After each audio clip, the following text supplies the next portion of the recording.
সুপ্রিয় ভোলাবাসী, আজকে জুলাই পদযাত্রার 15তম দিনে আমরা উপস্থিত হয়েছি আপনাদের দুয়ারে।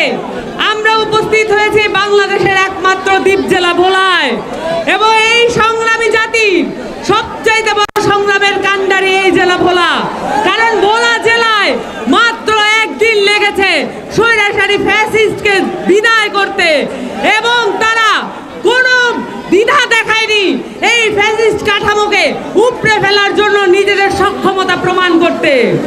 সংগ্রামী ভোলাবাসী, ফ্রিল্যান্সিং শিখে ঘরে বসে লক্ষ টাকা আয় করতে চান? তাহলে আর দেরি নয়। ই-লার্নিং অ্যান্ড আর্নিং লিমিটেড এখন ভোলায়। বিস্তারিত জানতে ভোলা ব্রাঞ্চে যোগাযোগ করুন। আপনারা জানেন এই দ্বীপ জেলা ভোলায় কত ধরনের প্রান্তিক অসুবিধা নিয়ে আমরা চলতেছি। এই দ্বীপ জেলা ভোলায় সবচেয়ে বড় বড় গ্যাস ক্ষেত্রগুলো থাকা সত্ত্বেও ভোলাবাসী গ্যাস পায় না। এই দ্বীপ জেলা ভোলা, এইখান থেকে সূর্য সন্তানরা জন্ম নেওয়া সত্ত্বেও আমাদের দেশের এই জেলা ভোলার মানুষ চিকিৎসার অভাবে মৃত্যুবরণ করে।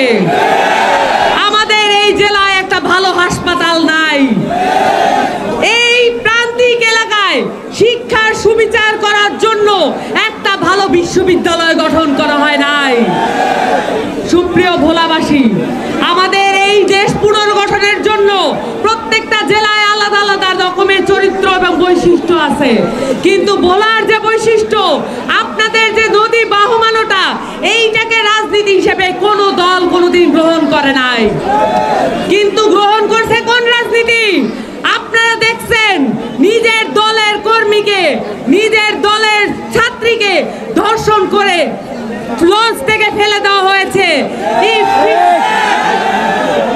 ইফতার জন্য আমাদের জন্য যেই মর্মবেদনা আছে, সেই মর্মবেদনা এই বিএনপি ছাত্র দলের নেতা কর্মীদের নাই। আপনারা দেখেছেন তার অবহিত পরেই আরো একটি ঘটনা ঘটেছে। এই ভোলাকে দর্শকদের আস্তানা আমরা হইতে দিব না। এই ভোলাকে সন্ত্রাসের আস্তানা আমরা হইতে দিব না। ফ্রিল্যান্সিং শিখে ঘরে বসে লক্ষ টাকা আয় করতে চান? তাহলে আর দেরি নয়। ই-লার্নিং অ্যান্ড আর্নিং লিমিটেড এখন ভোলায়। বিস্তারিত জানতে ভোলা ব্রাঞ্চে যোগাযোগ করুন। এই ভোলাকে চাঁদাবাজদের আস্তানা আমরা হইতে দিব না। আপনারা সকলে এইখানে এমন সংগ্রাম প্রতিরোধ গড়ে তুলবেন যেটা আপনারা 3 থেকে 5 তারিখ গড়ে তুলেছিলেন। আপনারা একদিন সময় নিয়েছিলেন ফ্যাসিস্টকে দূর করতে। আমাদের এইখানে এখনো 90 ফ্যাসিস্ট আছে যাদেরকে দূর করার কাজ আপনাদেরকে হাতে নিতে হবে।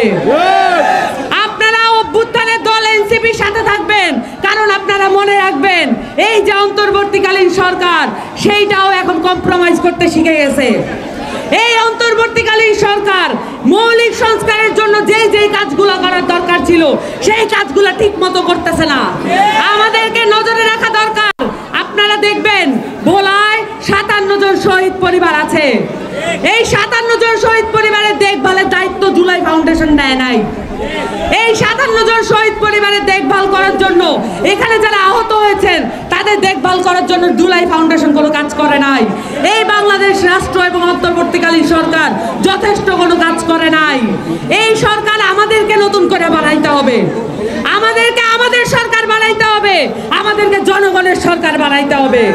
এরপর আমরা নতুন করে নতুন কাঠামো তৈরি করব।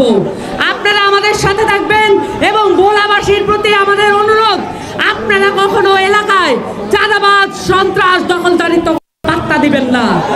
সকলে মিলে প্রতিরোধ গড়ে তুলবেন এবং এদেরকে ঝেঁটিয়ে বিদায় করবেন। ইনকিলাব জিন্দাবাদ।